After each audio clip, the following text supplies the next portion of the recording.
Bismillahirrahmanirrahim. Assalamu alaikum, class 7. Hope everyone is fine. Beta, we are going to start chapter number 13, that is Road to Independence. And in the previous lecture, we have done chapter number 15, and it is a sort of link or the sequence from the previous chapter. They're talking about World War One that was started in 1914 till 1918, and many of the Indian troops play a vital role. They were just fighting against Iraq, and the fighting against Iraq, and especially where the Muslim soldiers were fighting against while the Muslims, Turks were also Muslims now. Actually, the Prime Minister, British Prime Minister Lloyd George, just give them, you can say, a sort of greed that he will give the India self government after the war, but he did not say when, but he promised to give them the self government. That was the reason. Then Muhammad Ali Jinnah, he was the leading figure of the Muslim League and already a member of the Indian Legislative Council, joined the Muslim League in 1913. Always remember the important days, personalities, and events that took place in your topic. He became the president of it after 3 years in 1916. Who became the president? We're talking about Muhammad Ali Jinnah, Qaid-e-Azam. Fine. Qaid-e-Azam Muhammad Ali Jinnah was a strong supporter of United Subcontinent, and he even tried to just create good understanding between Indian National Congress and the Muslims, but it was of no use. Then we talk about at Lucknow in 1916, that we already discussed about the Lucknow Pact. He reached an agreement with the Congress to cooperate with the separate electorate for the Muslims and the Hindus in the future government of the United India. At this time, Mr. Mohandas Karamchand Gandhi was the main dominant political figure in the Indian National Congress. Next topic is Montague-Chelmsford reform. These reforms of 1921, as they were known, were the third steps. What was the first two steps? That was the Indian Council Act 1861 and 1892. So this is considered as a third step towards independence. They proposed the following measures. They said a central assembly, a viceroy veto power, responsibilities of the central and the provincial government, and Indians in the viceroy's inner cabinet.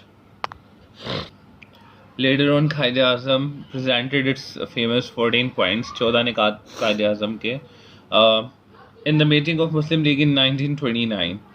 Qaid-e-Azam just gave its point of view, what sort of government should be there, and what are the rights of the Muslims and what are the rights of the minorities even. Qaid-e-Azam never forget the minorities, even in the struggle of the Pakistan and in the making of the Pakistan, even when the Pakistan was made. In 1930, right after the 1 year of the Qaid-e-Azam's delivery of the 14 points, Allama Muhammad Iqbal, just in the Muslim League conference at Allahabad in 1930, in a procession, he gave a wonderful speech. The people were actually assuming that he must be sharing some poetry, but in this, he just gave the suggestion that the areas which are nominated have a good or quantity of the Muslim, they should be together and they should be one single nation and there should be one separate state. That's why Pakistan, for the Pakistan, Allama Iqbal is considered as the thinker of the Pakistan. Round table conferences were held in England from 1930 till 1932. Round table conferences were actually, in many of the ways, it is considered that it was not fruitful. First round table conference, that was 1930, Mr. Jinnah attends, but Mr. Gandhi does not. Second round table conference, 1931, Mr. Gandhi attended but demanded a total Hindu majority rule over there. And third roundtable conference 1932, none of the leaders attended. The communal award was issued in 1932. In this communal award, the Muslims would have 1/3 of the seats or on any central legislative assembly, but the Hindus got furious, but because they don't want Muslim to be the part of this central legislative assembly. Last point of the topic is of the chapter is the government of the India at 1935.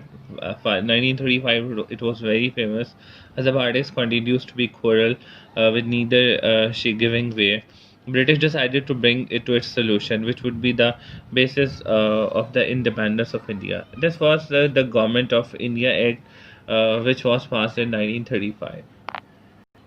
The Government of India Act has the following points that are mentioned over here. That was the solution to the growing differences between the Muslim League and the Indian National Congress. Why it was rejected by the Congress and the Muslim League?